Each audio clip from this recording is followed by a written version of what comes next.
Cricket predictor powered by 1x bat में आपका स्वागत है। हम सेमीफाइनल्स तक पहुंच चुके हैं और एक मैच हो चुका है सुबह। वो था Afghanistan versus South Africa. South Africa जीत चुकी है और फाइनल्स तक अपना रास्ता बना चुकी है। अब बारी है इंडिया वर्सेस इंग्लैंड के मैच की। देखते हैं कौन जीतेगा आज का मैच। और इस मैच पे पूरी चर्चा करने के लिए, इस ऐतिहासिक मैच पे चर्चा करने के लिए मुझे कहना चाहिए हमारे साथ दोनों गेस्ट यहाँ मौजूद हैं, जो है Noel David, farmer international cricketer, world record holder, जिन्होंने 211 रन अगेंस्ट आंध्रा बनाए थे। आज हमारे साथ यहाँ जुड़े हैं। नोएल, आपका स्वागत है आज के प्रोग्राम में। Thank you, Domini, and very good afternoon to you. Good afternoon Noel. एक और गेस्ट हमारे साथ जुड़ रहे हैं नोएल, वो है Tanmay Mishra, former Kenya international cricketer. आज हमारे साथ यहाँ मौजूद है इस प्रोग्राम पे पूरी चर्चा करने के लिए। तन्मय, आपका स्वागत है आज के प्रोग्राम में। Thank you Damini ji. Hello David भाई। आई होप नमस्कार आपके सब व्यूअर्स को, and I hope everyone is well. Hi, everyone is Tanmay. Doing well.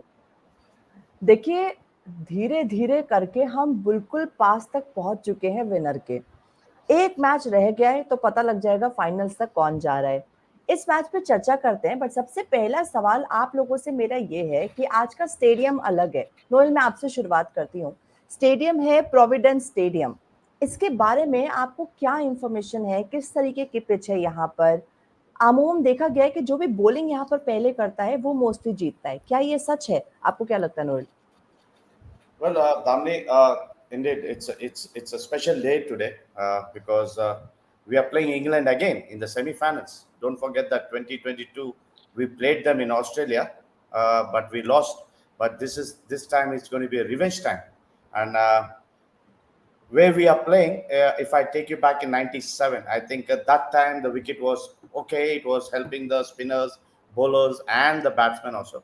But I don't know after that period, long period, what actually happened because what I heard that Georgetown Province Stadium in Ghana was opened around, reopened for the public at 2006. So after that, a lot of matches being played. But correct me if I'm wrong.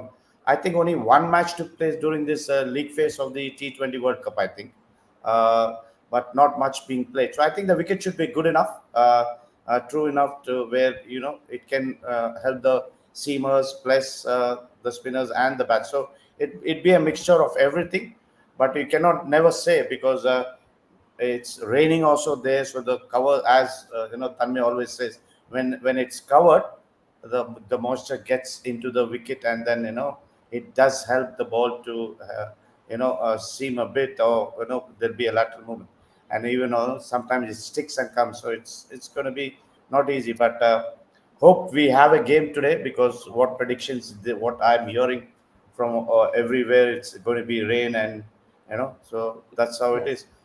The ground is beautiful, but outfield is superb. But the capacity is very less. It's only 15,000 people, I think. I don't know whether they have increased it or not, but I hope we'll have an entertaining semi-finals between England. Yes. Tanmay, if I come to India's record in this stadium, what do you think about it? Overall, Guana's record, if we talk about India's. So, help me with the information, देखिए please, if you have anything. देखिए, जहाँ तक जो आंकड़े कहते हैं, जो आंकड़े हमारे पास हैं, वो कहीं ना कहीं जब ये स्टेडियम पहले बिल्ड हुआ था, जैसे हमने बहुत सारे मीडियम्स के थ्रू जाना है कि 2007 में जिस वर्ल्ड कप में मैंने खेला था, हालांकि हमारे मैचेस यहाँ नहीं हुए थे, तब ये बड़ी अच्छी बैटिंग विकेट थी। जी। अब कहीं ना कहीं जो आंकड़े हमारे पास हैं, जो हाईएस्ट स्कोर है, जैसे इंग्लैंड का हो गया, आई थिंक 190 था, वो तो 2010 में था। और अभी जो जी। कैरेबियन प्रीमियर लीग भी जब होती है गयाना में, तो इतने बड़े बड़े टोटल नहीं लगते हैं इस विकेट पे। और अगर हम इस वर्ल्ड कप की स्पेसिफिकली बात करें, तो एक मैच जो वेस्ट इंडीज ने जीता था, बड़ा करीबी मामला था वो रसल ने एक दो छक्का मार दिया और 130 140 का ही टोटल था। फिर हमने देखा कि दो एसोसिएट टीम्स ने भी खेला था जो कि बड़े टोटल नहीं थे। अब क्या वो फेयर रिफ्लेक्शन होगा विकेट का, ये नहीं पता है। बट हाँ, जितने हमारे पास स्टैट्स हैं, जो भी हमारे पास स्टैट्स अवेलेबल है, यही कहते हैं कि पिछले 3-4 साल में रन बनाना इतना इतना आसान नहीं है। एक चीज ये भी करते हैं आंकड़े की, हमको बोलते हैं कि आप पहले टॉस जीत के आप बॉलिंग लीजिए, आसान हो जाता है।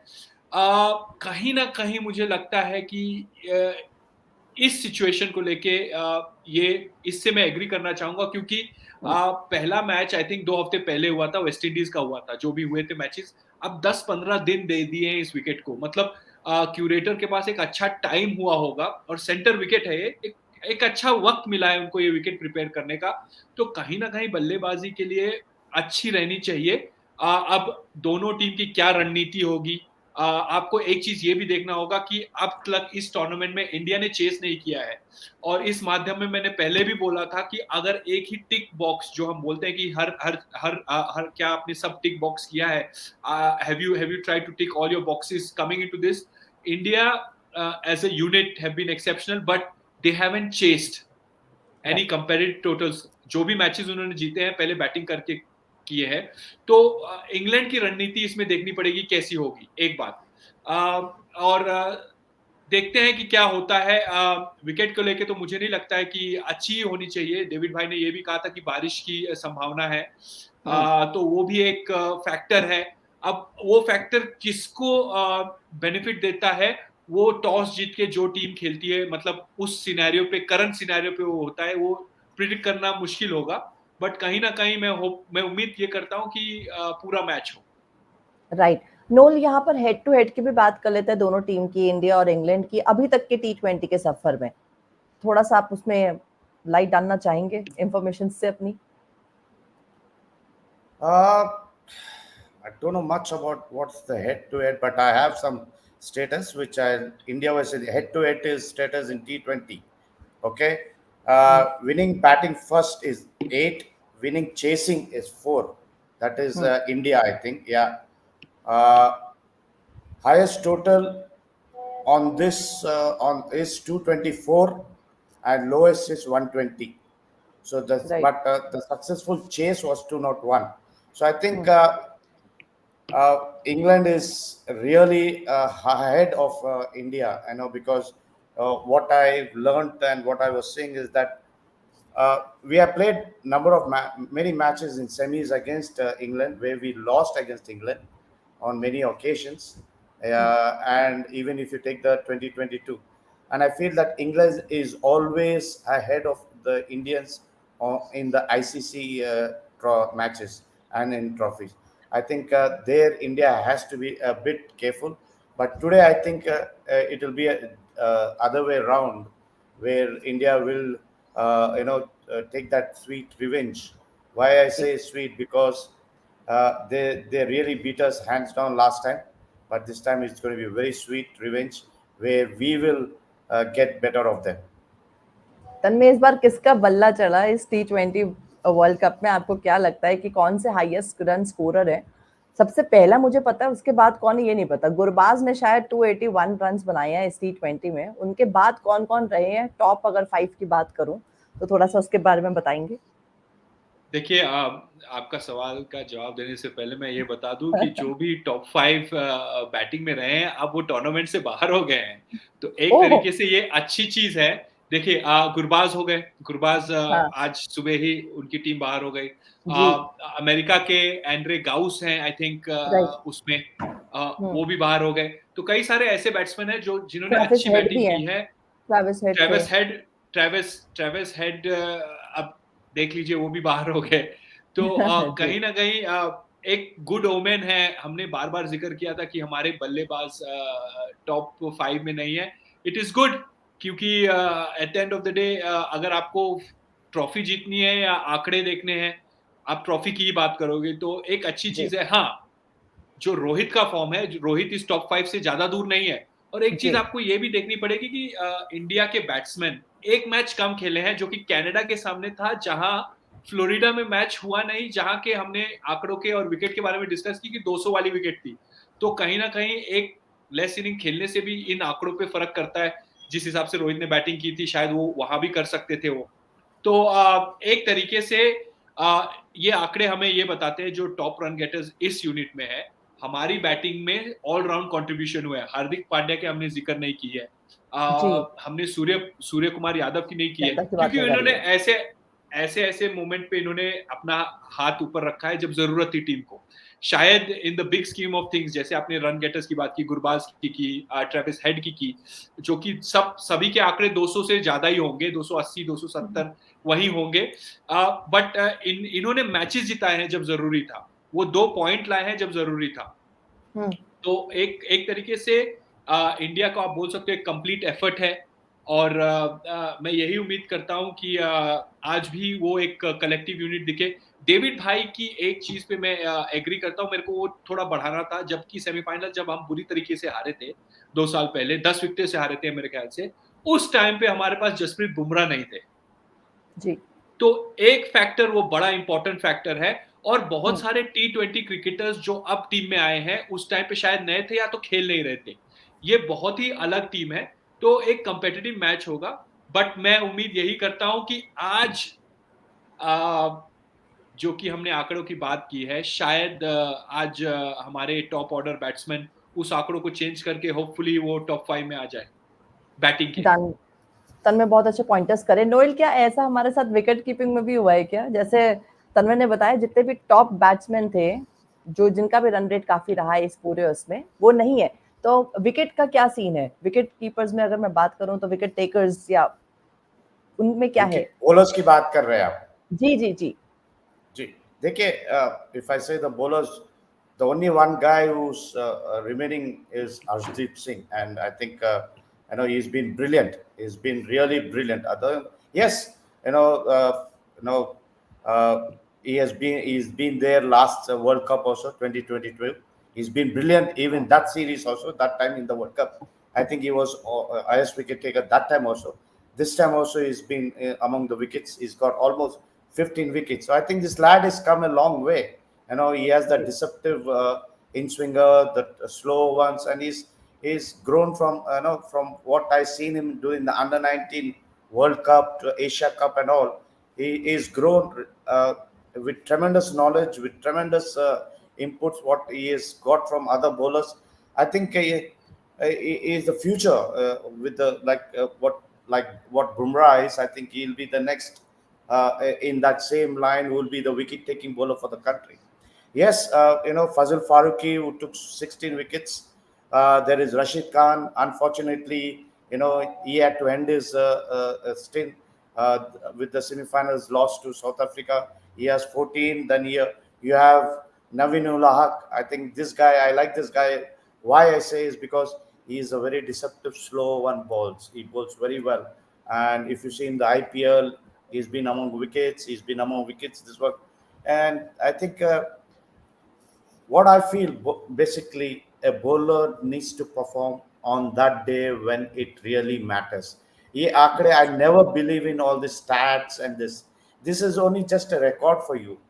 But what matters for me is on that given day, how can you bowl? That is important. I think Arshdeep Singh has that. Arshdeep has that because he is a guy who keeps going at the batsman all the time. He has something up his sleeve which he gets wickets all the time. I think he has a magic wand in his hand where the ball talks with him. So I think we'll be looking forward for that early breakthrough from this angle. आज अर्शदीप जी, एक चीज दामिनी जी मैं add करना जी, चाहूंगा करना। David भाई ने जो कहा है, देखिए कहीं ना कहीं जिस हिसाब से अर्शदीप ने बॉलिंग नए बॉल से की है वो तो काबिले तारीफ रही है, बट इनके चर्चे अब बहुत सारे ऐसे देशों में हो रहे हैं, इनके रिवर्स स्विंग के चर्चे बहुत सारे और देशों में हो रहे हैं। अगर मुझे पता नहीं आपने सोशल मीडिया आज खोला है कि नहीं, कि अर्शदीप और जसप्रीत बुमराह को ही रिवर्स स्विंग क्यों मिल रहा है। तो ये जो स्किल फैक्टर है, जो ये लड़के मेहनत करते हैं, इनको क्रेडिट नहीं दिया जा रहा है। अफवाहें उठ रही हैं कि ये वो है, बट इनकी स्किल की मैं तारीफ करता हूं, क्योंकि इन्होंने जो 12-15 ओवर में इतना विकेट ड्राई है, जो कि बाकी टीमों ने अभी तक इसका एडवांटेज नहीं लिया है। इंडिया ने इस चीज के लिए, India bowlers have been on forefront and we should massively give them credit for having the presence of mind to use the ball. 14-15 over में जहां तक अर्शदीप ने विकेट्स भी लिए हैं, back end of the bowling death over में भी wicket लिए हैं उन्होंने। तो it's a going into this match which is also another dry wicket, to be able to use the reverse swing बहुत ही काबिले तारीफ है। और इसीलिए ना कि अर्शदीप उस टॉप हाफ में है, but India bowling unit has been very successfully managing teams, जो कि हमने देखा है 40 रन 50 रन से जीत रहे हैं। ये स्किल फैक्टर होता है। नॉर्मली कैसा होता है कि teams are very happy, 10-20 run से जीत गए, खुश हो गए, बट इंडिया टीम ने वो स्किल फैक्टर दिखाया कि हमने विकेट्स जहां थोड़ी बॉलर की रिवर्स स्विंग की हेल्प हो रही है, हमने वो कंडीशंस को एक्सप्लॉइट किया है। Right. One Tanmay, one more thing, ji Kamini, real quick one. Okay, ji like Tanmay really pointed out this. Actually, I forgot. Media will say anything, or the ex-players from different country will say, does it matter? No, we don't. It doesn't matter to us at all. That guy he's learned the skill. So what is there? How there are so many cameras around. There are almost 30 odd cameras in the stadium, and you think this boy will do something which is not in his system at all.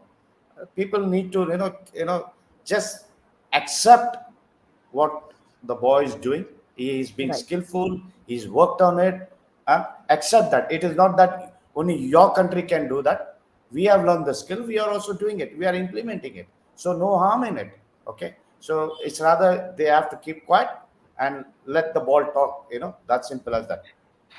India में कहते हैं ना, ये चार लोग क्या कहेंगे, ये वही चार लोग हैं जो सिर्फ बोलते ही रहते हैं। रियलिटी ये है कि सारी टीम ने इन्हें सेमीफाइनल्स तक पहुंचा दिया है, और आज अगर भारत जीत जाती है तो हम बहुत करीब पहुंच जाएंगे अपने अपने यहाँ कप लाने के लिए। और तब यही चार लोग जो अभी कहानी बना रहे हैं और प्लेयर्स पे बोल रहे हैं, अर्शदीप ने ये किया, जसप्रीत बुमराह ने किया, विराट ने परफॉर्म नहीं किया, वो सब अपने आप बंद हो जाएगा। खैर, डाइजेस्ट आज कर का लो, प्रोग्राम डाइजेस्ट करो, बोलो बस। हर चीज को डाइजेस्ट करना सीखो, बोलो, फिर आगे बढ़ती है टीम। नहीं तो नहीं आई थिंक बढ़ती है उनकी। They are I think if they are jealous about our bowlers, let them jealous. वो लोग नहीं, हम लोग तो ट्रू, हम जो काम करना है हम करते रहेंगे। राइट। हाजमोला खाना चाहिए उनको और आराम से बैठना चाहिए अपने घर पे, एंजॉय बस करना चाहिए, खेल को खेल की तरह रखना चाहिए हमेशा। हर कोई मेहनत कर रहा है। But still thank you very much for being a part of this program. Noel और तन्मय, आपका बहुत बहुत शुक्रिया वक्त निकाल के यहाँ आने के लिए और इतनी इंपॉर्टेंट इन्फॉर्मेशन शेयर करने के लिए आज के प्रोग्राम में। Thank you. Cricket predictor powered by 1xBat। Thank you very much. Thanks guys. Thank you, thank you.